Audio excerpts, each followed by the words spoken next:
As A working mother, ഞാൻ ഒരു വയസ്സുള്ള ഒരു കുട്ടിയുടെ അമ്മയാണ്. ആസ് എ പാരന്റ് ഞാൻ എന്തൊക്കെ ഹാബിറ്റ് അവോയ്ഡ് ചെയ്യണം, എന്തൊക്കെ കാര്യം എൻ്റെ കുട്ടിയുടെ ഡെവലപ്മെന്റിന് വേണ്ടിയിട്ട് ശ്രദ്ധിക്കണം എന്ന് സാറിന് പറയാനുള്ള? കുട്ടി ഇപ്പോഴും ഒരു സെക്യൂർഡ് അറ്റാച്ച്മെൻറ്റ് നന്നായിട്ട് ആഗ്രഹിക്കുന്ന ആളാണ്. ഒരു അറ്റാച്ച്മെൻറ്റ് ഉണ്ടാവുന്നത് ആദ്യത്തെ ഒരു 6 മന്തിലാണ്.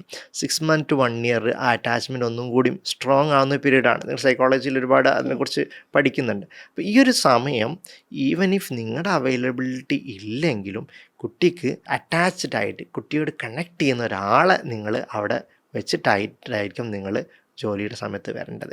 പിന്നെ നിങ്ങൾക്ക് അവൈലബിൾ ആവുന്ന സമയങ്ങളിലെല്ലാം നല്ല ക്വാളിറ്റി ടൈം സ്പെൻഡ് ചെയ്യാൻ ശ്രമിക്കുക. ഗ്രോത്തിൽ നിങ്ങൾ ഇമ്പോർട്ടൻസ് കൊടുക്കുന്നത്, ന്യൂട്രീഷൻ ഇമ്പോർട്ടൻസ് അത്ര തന്നെ ഇമ്പോർട്ടൻസ് നിങ്ങൾ ലാംഗ്വേജ് ന്യൂട്രീഷനും കൊടുക്കണം.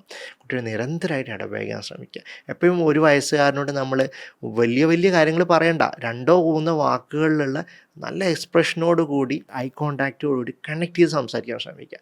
കഴിയുന്നതും കുട്ടിയുള്ള സമയങ്ങളിൽ നിങ്ങളും സ്ക്രീൻ ടൈം ഒഴിവാക്കുക.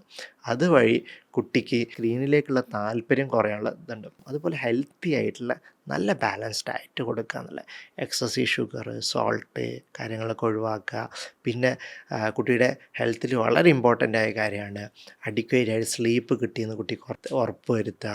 അതുപോലെ തന്നെ ഹൈഡ്രേഷൻ വളരെ ഇമ്പോർട്ടൻ്റ് ആണ്. അതുപോലെ നിങ്ങൾ ഓരോ പ്രാവശ്യവും വാക്സിനേഷന് പോകുന്ന സമയത്തും കുട്ടിയുടെ ഗ്രോത്ത് മോണിറ്റർ ചെയ്യുക. ഡെവലപ്മെൻറ്റ് ചാർട്ട് നോക്കിയിട്ട് തന്നെ ഏജ് അപ്രോപ്രിയേറ്റ് ആയിട്ടുള്ള മൈൽ സ്റ്റോൺസ് കുട്ടി അച്ചീവ് ചെയ്തിട്ടുണ്ടെന്ന് ഉറപ്പ് വരുത്തുക. ഇത്തരത്തിലുള്ള കാര്യങ്ങളൊക്കെ ശ്രദ്ധിക്കുക എന്നതായിരിക്കും ഇൻ ജനറൽ ഒരു 1 ഇയർ ആയിട്ടുള്ള കുട്ടിയുടെ മദറിന് കൊടുക്കുന്ന അഡ്വൈസ്.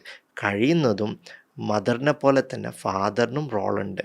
അതുകൊണ്ട് മദറിൻ്റെ സൈഡ് ചെയ്യുന്ന അതേപോലെ തന്നെ ഫാദറും അത് ചെയ്യുക എന്നുള്ള ഇമ്പോർട്ടൻ്റ് ആണ്. ഇൻഡോർ ആയിട്ടുള്ള കുറച്ച് കളികളിലും അതേപോലെ ഡേ ടു ഡേ റൂട്ടീനിലൊക്കെ മദർ ഇൻവോൾവ് ചെയ്യുകയാണെന്നുണ്ടെങ്കിൽ ഫാദറിന് കുറച്ച് ഔട്ട്ഡോർ ആയിട്ടുള്ള കളികളിലും അതുപോലെ കുറേ കൂടെ കുട്ടിയെ പുറത്ത് കൊണ്ടുപോയിട്ട് പുതിയ പുതിയ കാര്യങ്ങൾ പഠിപ്പിച്ചു കൊടുക്കുന്നതിലൊക്കെ ഫാദറിന് ഇൻവോൾവ് ചെയ്യുന്നത് നല്ലതായിരിക്കും.